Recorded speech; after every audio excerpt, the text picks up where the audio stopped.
Okay. And this question asks, are we complacent as professionals when we don't speak up about these issues? No, if it's yes, I think it's complacency, but I also think some of that complacency comes from fear. Some of it comes from it is really hard. I don't think I think we have to admit as persons and adults and professionals with disabilities that it isn't necessarily the easiest thing to advocate for a group that we're not in. And very often when you're advocating for a group you're not in, there it comes with a lot of criticism from that group and from other people who are like, well, I mean, how does that affect you? So I think that sometimes that complacency comes from, I don't want to there it like I am not a black disabled woman, so I don't want to come into a space and speak for black disabled women. So even though I think that this might be a little bit wrong, I'm gonna keep quiet because I'm gonna be talking outside of my knowledge of my wheelhouse. So I think we have to accept the fact that it is not always easy for you to speak on another group's behalf without receiving some significant backlash from that group, and also some backlash from the people who aren't in that group who are like, why do you care so much? So I am willing to admit that that is not always the easiest thing to do, and that leads to complacency when when you don't really know what to say without offending anybody or without making people upset. You tend to just not say anything, and then you wait for people who are in that group to speak up for themselves and do that. Well, the downside to that is they're not all there yet either. So if they're not able to use the words to advocate and do things for themselves, then they're going to have allies to help do that too. So we all kind of have to be able to understand that, we got to cut some slack sometimes when people are trying to be allies for us and with us. We need to help educate as much as we can, and hope that when they're in those situations to have those conversations, they're actually advocating appropriately, like we have encouraged them to do. But we also have to understand that it is not as easy as how it is hard for us to sometimes advocate for ourselves. It is sometimes difficult for other people to advocate on our behalf because we don't always like what they have to say. So, or we don't like the way they have to say it, or we feel like we're being placated or demeaned or whatever. So it's not an easy thing to do. So it definitely can lead to some complacency. Okay. And I think with that complacency, think about the work environment that people are in, kind of similar to what Chastity was saying. Not every workspace you may have a superior that you can go to bring these claims and, have constructive conversations about ways to improve. It's not always about the individual, it's about the culture. And, some professionals, whether it's education or other fields,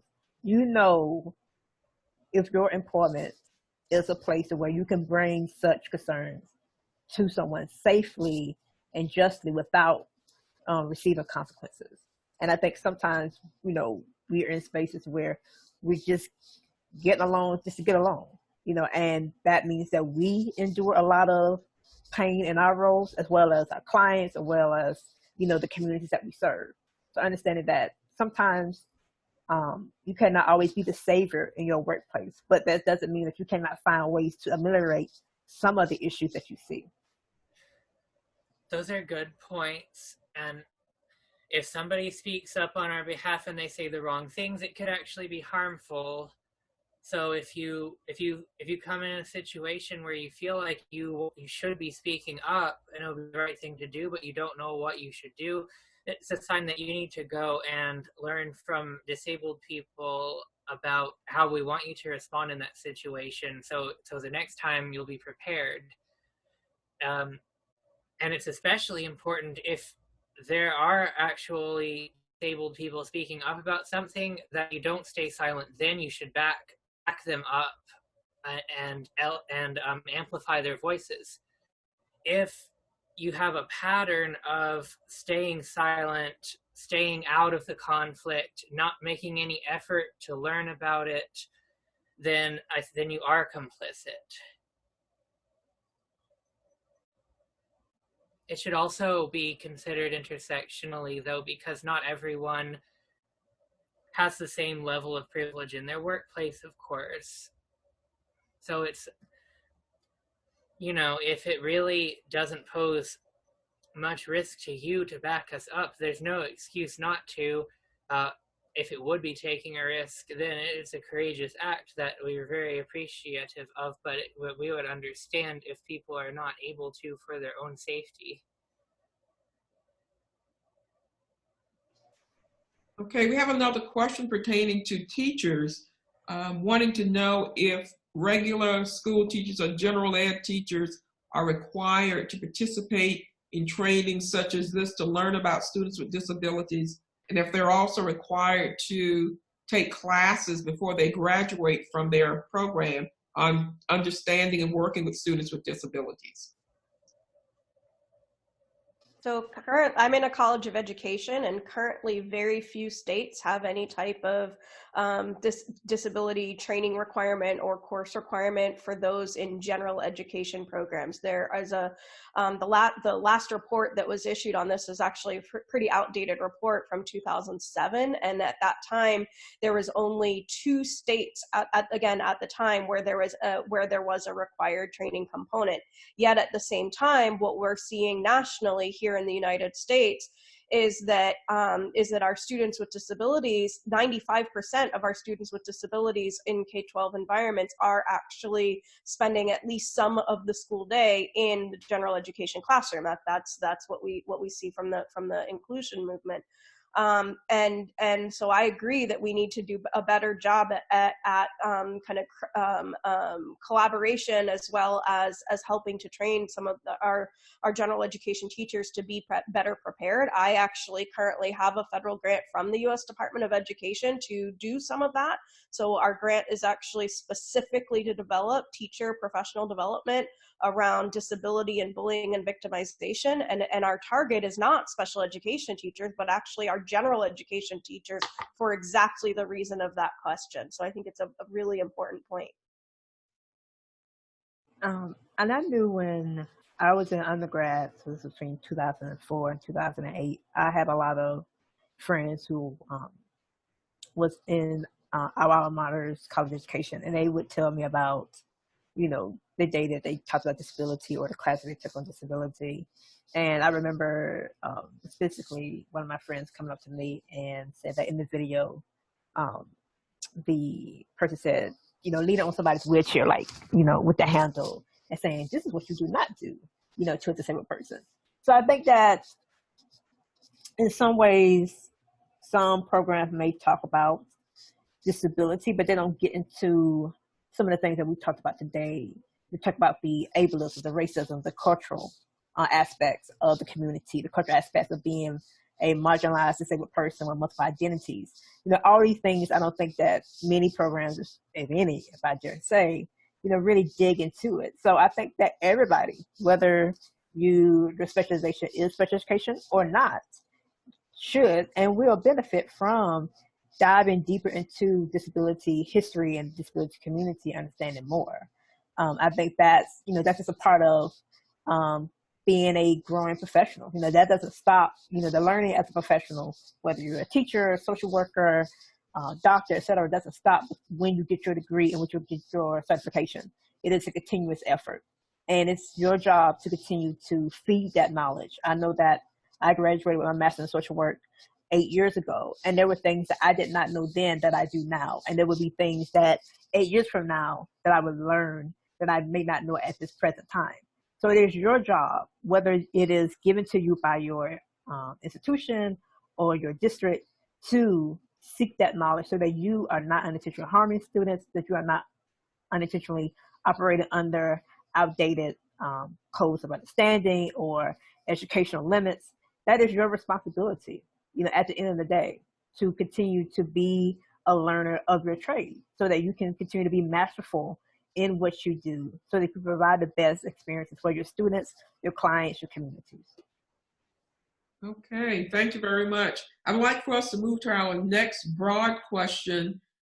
And this question asks that as both a practitioner and a consumer of services, what have been the fractures you have experienced to assist people with disabilities within the social work, psychology, and rehabilitation professionals and or the Social Security system?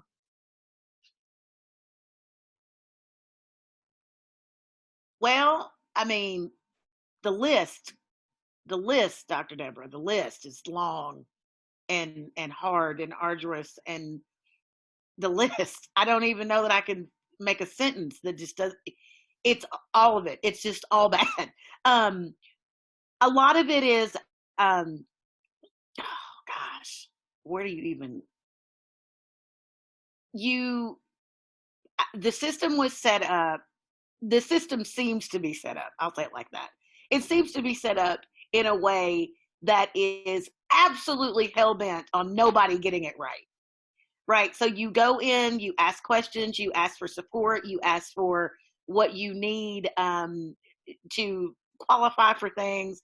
And almost every single time you're going to get a different answer, a different response, it's almost set up to be impossible for people with legitimate issues and legitimate needs to get what they need. For example, every couple of years, I have to go into the doctor's office and go to a doctor I don't know.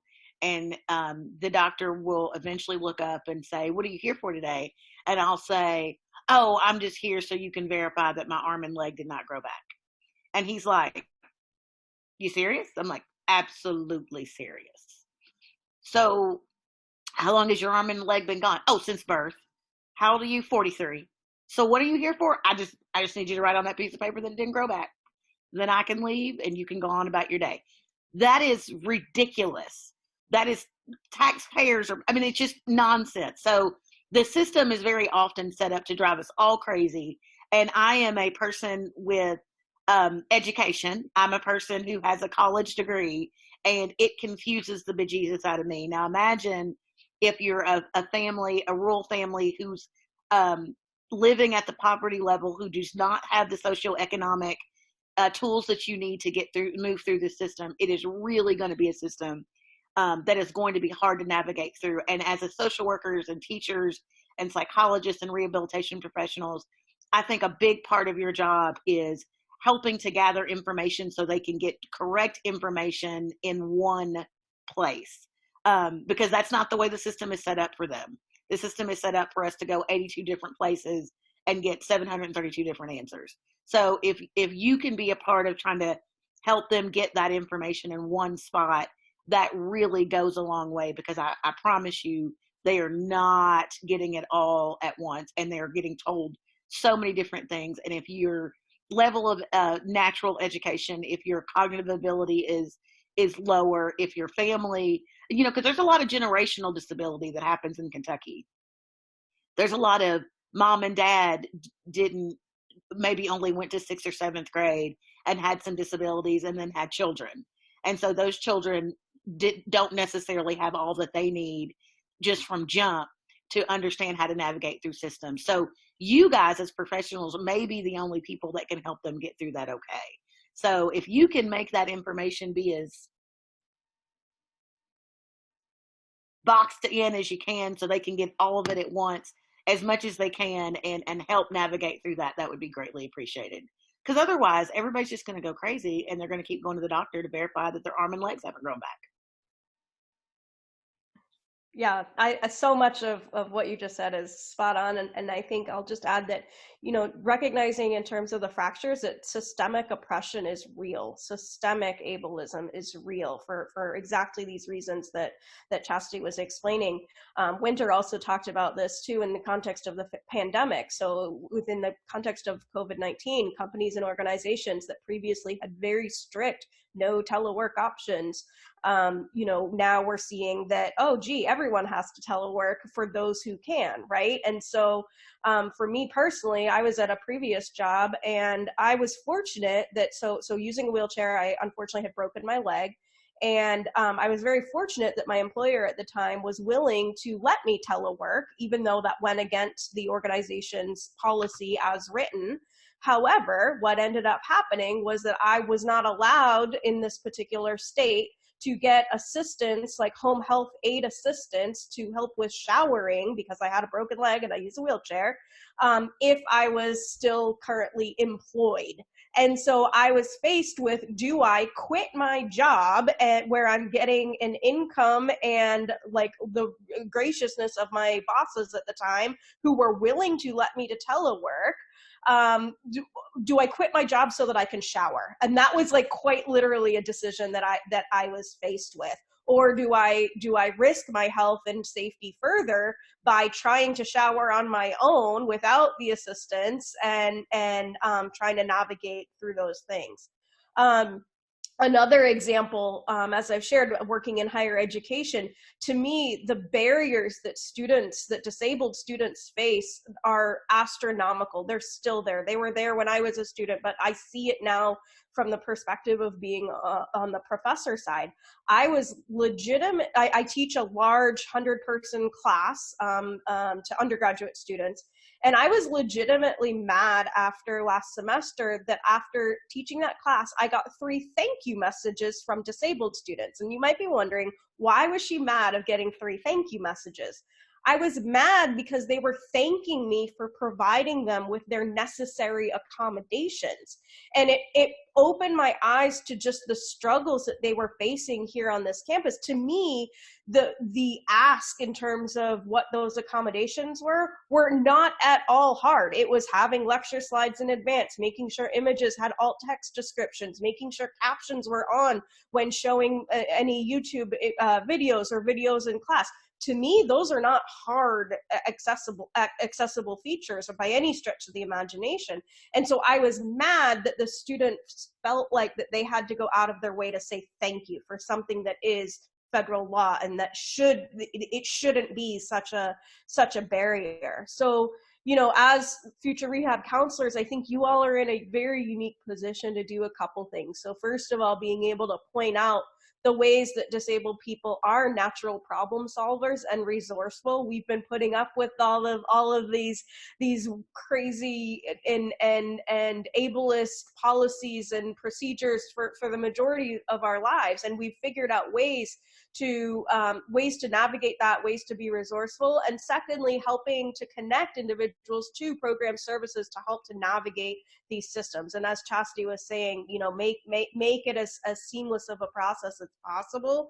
So one plug for every state has what's called a protection and advocacy organization that's specific to disability. So in Tennessee, it's Disability Rights Tennessee. In many states, it's called Disability Rights, and then that state name. And they can serve as a really good clearinghouse for like the main state level organizations and entities, and are also a great resource if you run into problems and a family or an individual has to file litigation or things of that nature in terms of formal complaints. I think for me, you know, being someone who has the unique experience of being both have been a client and a practitioner, I have a more critical lens of these systems because A, in some respect, depending on the position, I could actually do the job. And B, when you are the client and you see the fractures of the systems, it is so frustrating. And as somebody who has had to advocate for myself, particularly within the vocational rehabilitation system and with Social Security systems, this really being troubled by, if I didn't have my educational background, if I didn't have certain privileges as a disabled person, what would happen to my case if certain things was not the way that they were? And I'm going to kind of share some of my experiences here with Social Security. The caseload of case managers is absurd. You know, it's really hard, depends on where you live, to even get in contact with your case manager, much less a response. Particularly a timely response if you receive a letter that information or a call is due by, which means that if you cannot fulfill that, you as a beneficiary get the short end of the stick, basically. You know, whatever the consequence of having your benefits impacted would be the burden that you bear. And I've had to go so far as, when I was on Social Security, call my U.S. Senator, Lindsey Graham, here in South Carolina, to get the issue resolved. That took close to a year to get resolved. That should not have happened in the 2010s. That is absurd in the technology and the ways in which we communicate at this time. But due to some of the lack of use of technology by some of these systems, it creates tremendous barriers for beneficiaries. For vocational rehabilitation, being someone who did not receive the services that I had that I should have received, that was at my disposal in undergrad until the very end of my undergraduate experience, and then going to grad school and then coming out of that and being told basically that you have too high of an education for us to know really what to do with you. Because the way that it was explained to me, and the way that some of the counselors that I had explained, the way that they wanted to do my work, getting to work and experiencing work process, was not congruent to the way social service jobs operate. You know, you cannot expect me to get hired on for a couple of weeks to see if it'll be a good fit. You know, most of these jobs want you to do a probationary period of 3 to 6 months. You know, understanding that sometimes the way that the system works is outdated within itself, which creates barriers for disabled people. You have to understand that sometimes these systems do not have in mind for disabled people to go to college, to seek jobs that require more than a certification or job training on the job. You know, just understanding that the achievements that disabled people are enduring now were not thought of back then. So understanding that you are working within systems that are outdated, and for disabled people who may have advanced beyond the visions in which these systems were created, they are unhelpful and create more barriers for a disabled person than alleviate. So just understanding that as well, at how these systems, you know, perpetuate unemployment, underemployment, the lack of access to support and services, you know, disempowerment of disabled people, not feeling confident, you know, all those things. And for me, being somebody of a certain privilege, particularly education, I can advocate for myself because I know my rights, and I have in some ways become a difficult client under these systems, when I was under these systems, because I didn't take some of the mess that was thrusting upon me. And I know some of that mess was not intentional, because it was just basically the mess in which the case manager, they have to work under. But for somebody who knows better and knows how the system should work versus the reality of the system, it creates such a frustrating experience to the point to where it makes you not want to seek these services. Because why do you want an additional headache in everything else that you experience as a disabled person? So just understanding how the systems themselves in which you work under do not assist as much as they should. And sometimes your own hands are in a bind as a practitioner, as a case manager and so forth, because you see the gaps within the systems yourselves. And there's only so much that you can do.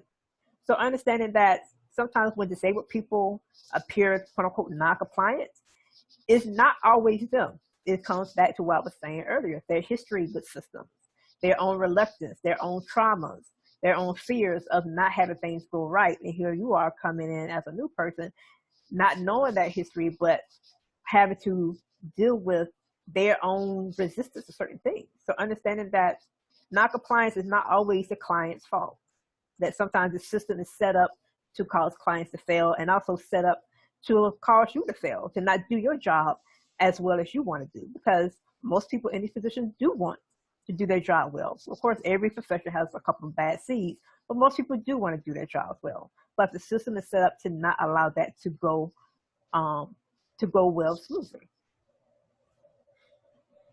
I don't think you could possibly find anyone who would have anything good to say about these systems that are ostensibly supposed to help us. And I'm not at all surprised that nobody here really has many solutions for what anyone can do on an individual level about this, because the system is so deeply stacked against us. It really is designed to exclude as many of us as possible for as long as possible, and the state will do everything in their power to prevent people from getting aid because they don't care about our lives. They only care about billionaires paying less taxes. And it just comes down to a struggle between classes, like all things ultimately do. I don't even know what to say on like the small level or the near term about how to address this, because it is such a deep problem.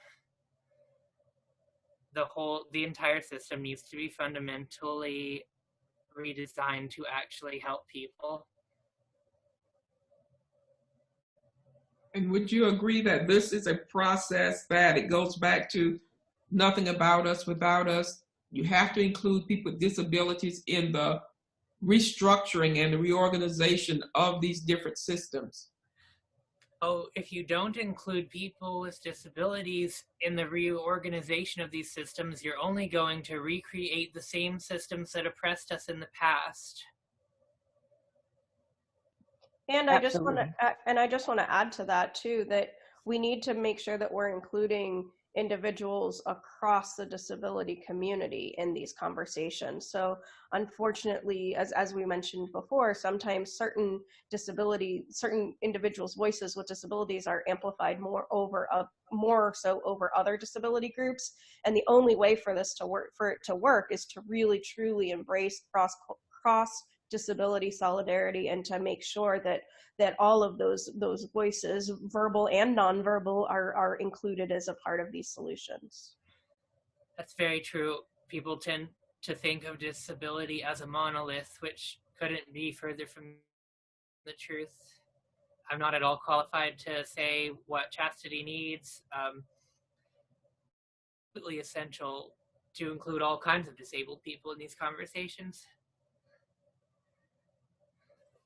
Okay, thank you.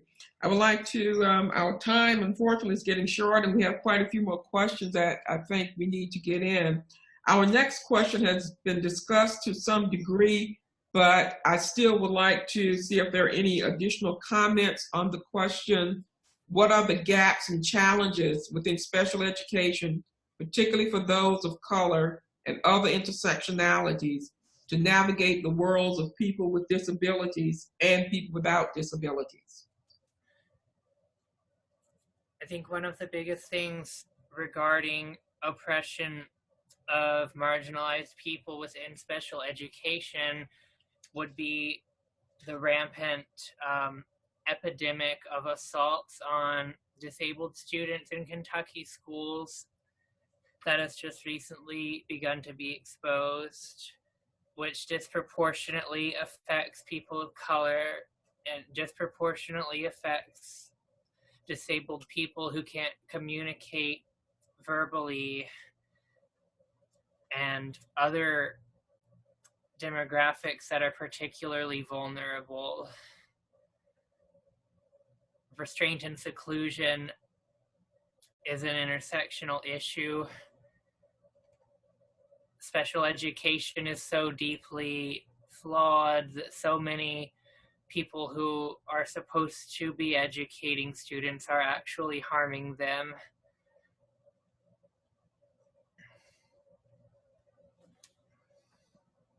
So I think from my perspective, one of the problems that we have is who actually is defined and talked about as our students with disabilities. So unfortunately, very traditionally, my special education colleagues only think of those with IEPs or individualized education programs as the students with disabilities, and that's factually wrong. So there are also students that are served under Section 504 of the Rehabilitation Act, and there's also what I would say a third group of students who may have disabilities or chronic health conditions, but who don't need an IEP or a 504 plan. And so and the federal government also, when you look at statistics of, oh, students with disabilities, or there's approximately 50.6 million students, and 14% are disabled nationally. Well, they're only talking about individuals with IEPs, and so just very, very fundamentally on who is counted and who we mean by that is really, really important to talk about. And it's also really confusing because in our government, there's different legislation that defines disability differently, and they don't all agree. And so I'm not saying this is an easy fix or an easy thing, but I think that's a fundamental piece. And then building on some of the things that I've said earlier, and what I think a couple points that Winder has brought up. As I said, I do quite a lot of work related to bullying and victimization and disability. And we know that students with disabilities in grades 3 through 12 consistently engage in and are victimized at higher rates of perpetration in comparison to peers without disabilities. And we know that youth involved in bullying often experience more longer-term detrimental psychosocial outcomes and can also lead to academic challenges. Specific to our youth with disabilities, research has shown that our GLBQ students with disabilities, and notice that trans students are not included in that because we just don't have enough students in these national studies to be able to assess this. But GLBQ students with disabilities experience higher levels of suicidality and peer victimization and less connectedness to school in comparison to their peers. And the highest levels of suicidal ideation are those who are disabled and GLBQ. I am in the midst of final analyses looking at some a large national data set looking at disabled students by race as well as LGBTQ status. And our preliminary findings are showing that disabled students in K-12 who are Asian, mixed race, or Latino in particular are at higher risks for victimization. And one of the highest risk categories was actually disabled Asian women or girls. And so what, like a lot of this type of research though is really in the infancy. But yet when you talk to disabled individuals, we can all rattle off challenges and issues that we have either encountered personally or with the families that we work with. But unfortunately, some of these broader areas in terms of research really are in their infancy in terms of really being able to dive into some of these types of issues in terms of interventions.